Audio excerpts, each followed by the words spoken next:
Hueco Mundo, in Las Noches. Grimmjow disappeared? Do you know where he was headed? Yes. He was witnessed using a garganta, so I believe he must have been heading to the world of the living or to the Soul Society. He couldn't have gone out looking to fight Ichigo, right? If Grimmjow rampages in the world of the living, we'll have a disaster on our hands. We must stop him immediately, or Most humbly, Lady Nelliel, may I propose that Lord Grimmjow is the type to wait prudently for his opportunity despite how he may seem.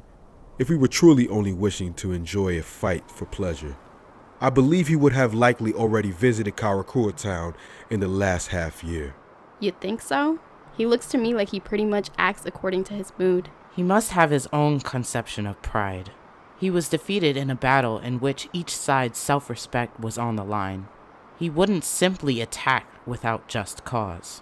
Either way, he seems to act on his feelings in the moment. Well, I suppose he really did back down without a fight when I told him to back then. Grimmjow is a man with strong animalistic instincts.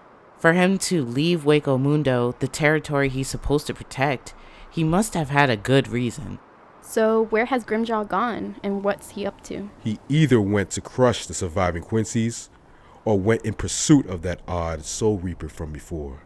Then he has left his turf. In other words, he probably has a good reason. In truth, I was also concerned about that Soul Reaper child. More specifically, it was their Zanpakuto that concerns me. The Soul Society. Grimmjow's spiritual pressure did not go unnoticed, and several Soul Reapers in the vicinity of the East Gate immediately informed their superiors as they broke out in chills. What's that? I'm suddenly feeling a tremendous hollow spiritual pressure. This spiritual pressure, I've experienced it in the past in Karakura town as well. Captain, I just made contact with the observation room for the Department of Research and Development, but their response was that it's part of an experiment and not an issue. Ah, of course. So it's one of Squad 12's usual experiments then. I'm sure they've just called in an Arankar to have a tea party or something. Oh, those researchers have it so easy now that they don't have someone like Hiyori as their lieutenant and lab chief. There's no freaking way that's the case, are they idiots?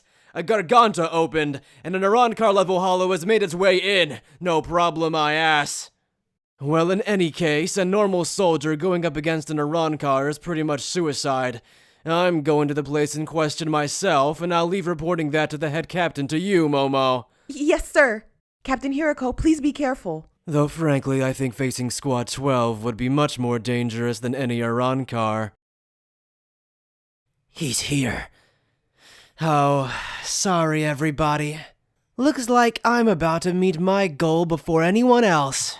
That spiritual pressure, it couldn't be Master Grimmjow's. A sadistic smile came over Luppi's face as he kicked away from the ground forcefully, his spiritual pressure oozing with blatant murderous intent. Hey, hold it! If you act on your own, he'll do it again! Although Cirucci anticipated an electric shock from Mayuri, no sign of an electric current ran through them. The Arankars turned toward Mayuri suspiciously and saw him smiling with his finger over the button. He's out of line, but I'm interested to know why that Arankar is here, as well as how the Fullbringers and Quincy's will act when faced with multiple Arankars. If you'd like, I also wouldn't mind if you all got involved in the fight. Oh, it's not as though we're all battle crazy.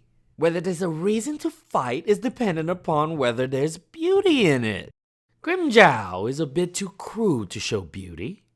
Well, I suppose once you're at my level, he might seem beautiful like a wild rose. That hollow seems to have been in league with Kisuke Urahara.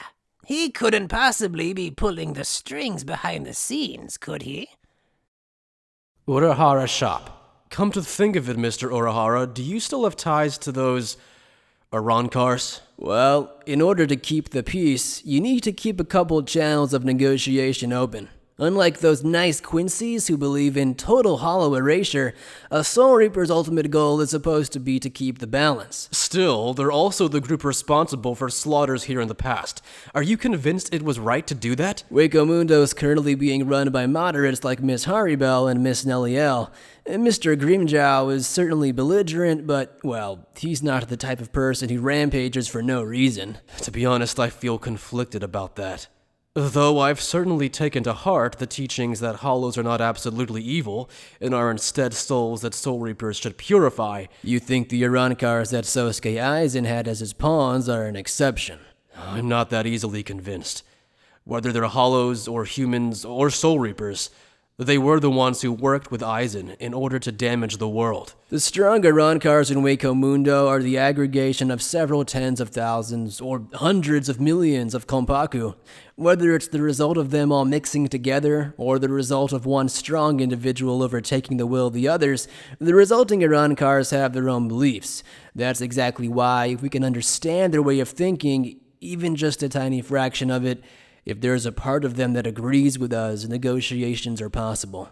Of course, knowing that when they become your enemy, you must cut them down without hesitation. That's what the 13 Court Guard squads teach, isn't it? Yes, it is. You can't possibly be having regrets, can you? About killing Mr. Tosin? No, I don't have any of those. If I regretted it, then I would have already put down my Zanpakuto. It's just, I still think about how I could have persuaded him to see reason, even now. I don't regret anything, but I don't want the same thing to happen ever again. I don't want to say this, but if someone other than me had been there... Let's stop right there. Thinking about other possible paths does connect us to the hereafter, but seeking that from others is pointless. That someone other than you wasn't there back then. The people who had the right to change something were only the ones who were there. You stuck with your own principles. Don't you think that's enough? Well, Mr. Kurosaki, Miss Inoue, and the others could certainly have had different principles than those of the 13 courts, but I think that itself is a strength of theirs that's different from ours. Protecting the thing you want to protect in the end is what we deem satisfactory. So what I want to protect, huh? What I wanted to protect was not Captain Tosin. It was his teachings. It was what he had taught me as part of the 13 Court Guard squads about how a Soul Reaper should be. No, what's different is my weakness. That's exactly why I have to apologize to Kurosaki and the others. He suddenly realized that something was amiss. At some point, Urahara had come to be holding the cane that was his Zanpakuto, staring off in a different direction. Huh? Mr. Urahara? I'm sorry to interrupt, Mr. Hisagi. Have you prepared for Gente Kaijo? Huh? Is it an enemy? If we're up against a dangerous opponent, I'll request a Gente Kaijo immediately. I'm still not quite sure whether they harbor any ill will, but it seems we're surrounded. You mean they're surrounding the shop? No. If they'd come that close, I would have noticed them a while ago. Huh? It isn't the store they've got surrounded. Something is surrounding all of Karakura Town. A certain place in the Seirete. Tokinada sat in a dark room, smiling at the many monitors which encircled him. The room looked like one from Squad 12, but the equipment was different. Now what could this be? Who would have thought an espada would leap right into the palm of my hand? That's an Urankar that came during the Quincy attack.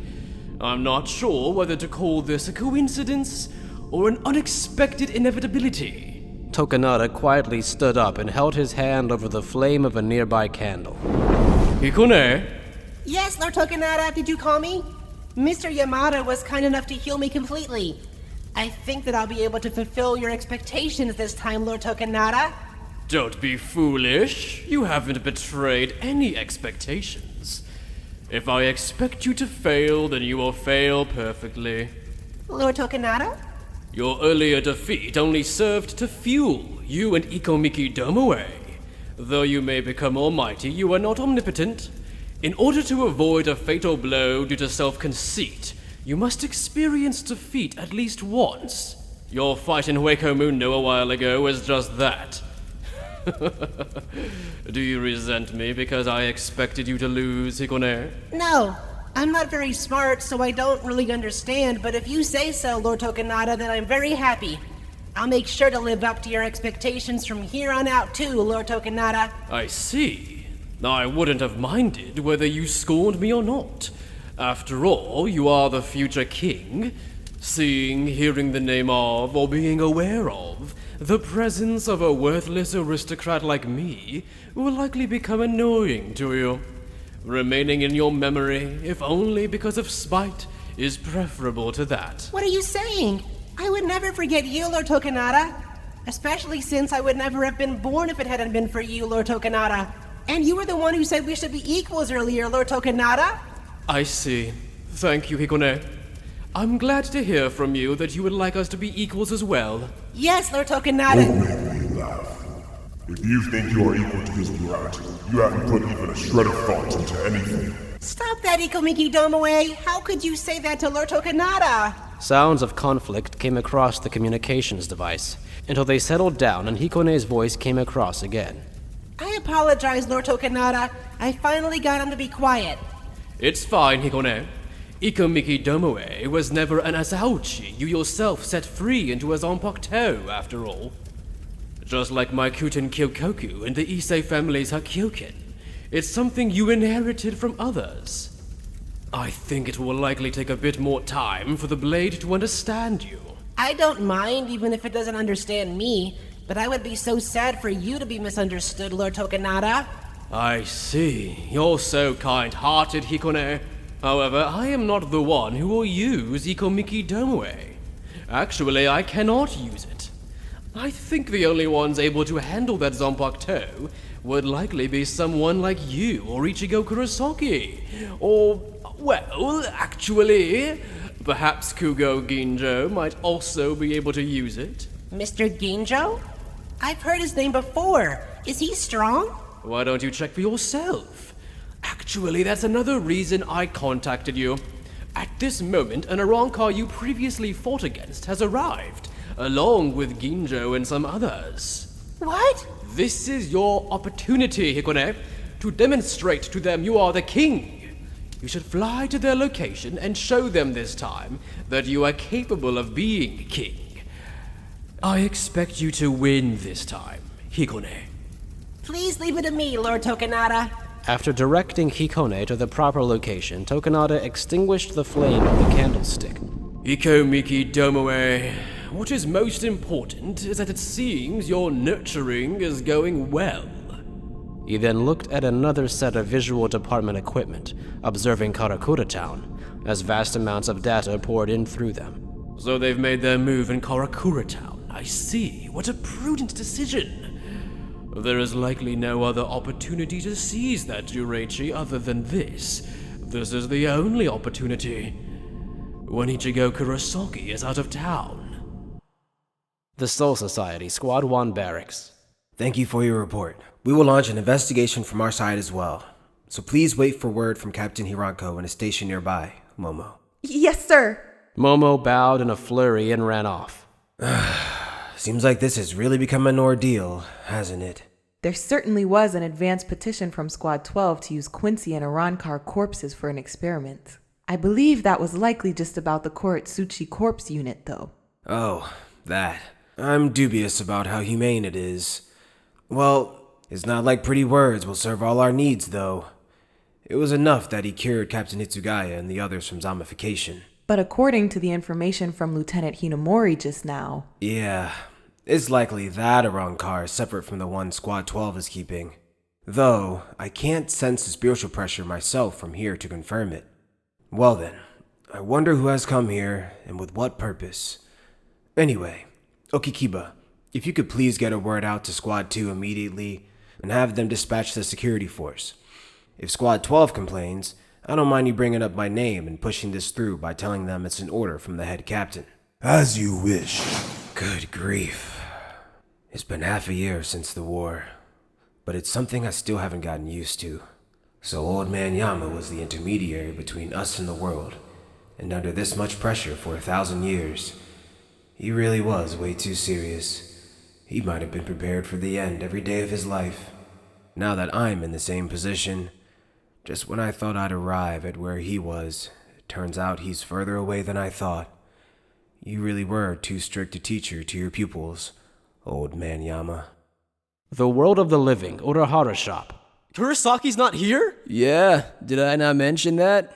Mr. Kurosaki has been on a trip with his family and friends since yesterday. On a trip? That's why he's not here? As Urahara directed his voice at Hisagi to explain the situation, he fumbled around briskly with some sort of apparatus. Actually, I'm surprised that you didn't know, Mr. Hisagi. Miss Kutki and Mr. Abarai are supposed to be traveling with them. Now that you mention it, I feel like I haven't seen Renji and the others for the last few days. It's a Jiraichi in western Japan. It's not as important as Karakura Town, but it's probably the third most likely place in Japan for spirits to gather. Mr. Kurisaki's younger sisters traveled there on their own at first, but apparently some trouble went down over there. It wasn't much of an emergency, but when Mr. Ishin heard that his daughters were in danger, he tied Mr. Kurosaki up and ran right over. Well, if Mr. Kurosaki had heard the news first, he would have headed over there on his own accord anyway. By Ishin, you mean the former captain? Well, that guy was adaptable enough to break out of the Soul Society after all. I think you're pretty quick to adapt too, Mr. Urahara. Regardless of that, when Miss Inoue and the others heard the news, it seems they headed to the Jiraichi after them, so I think they won't return for a few more days. Well, I'm sure they'll come back once they realize we're in a state of emergency, but without spiritual tools or equipment, it's a heck of a distance to travel to get back. Then that means... It almost seems as though it were arranged this way, doesn't it? To put it mildly. Though it is a spiritual spot to begin with, it's not as though many hollows would show up in that territory. If that weren't the case, Mr. Ishii never would have given his permission for his daughters to go on the trip. Although there's the possibility that the trouble there really did come up coincidentally, and they chose to rush in and make their move intentionally when Mr. Kurosaki was out of town, though I think the chances of that are low. For sure. It's common sense to conclude that the situation over there was caused by the people who are attacking here. But you didn't head over there too? No, I promised to be interviewed by you today after all. I'm joking. To be accurate, I thought it was suspicious, so I purposely decided to stay behind. It just felt like there was a distinct air of an intentional ruse to lure Mr. Kurosaki and the others out of town, so I thought it would be better if I at least stayed here. Then did you know that something might happen today? Things would have been better if I had been off the mark, though it's in my nature that I can't help being unable to ignore a possibility once it's occurred to me. Well, in the end, it looks like I was right again. Urahara straightened his hat and stepped out onto the porch, at which point something that resembled the static of a TV screen coursed through the sky above the yard. Been a while, Kisuke Urahara. Oh my, quite a shock to find out it's you. Don't lie, someone like you must have guessed it was me a long time ago, based on the manner of the town's confinement. Well, of course, I had it all figured out a long time ago. Feel free to praise me more, though. You really are good at annoying people, aren't you? Well, now that I've gotten you all annoyed, if you'd be so kind as to spill the beans about what's going on, it would save us a lot of time. Sorry, but I've got my reasons. Mr. Urahara, do you know this kid? Yeah, I think you'll know his name as well. Especially since you did all kinds of research into Fullbringers yourself in your own way. So, you'll give us an explanation then? President Yukio Hans Vorarlberna?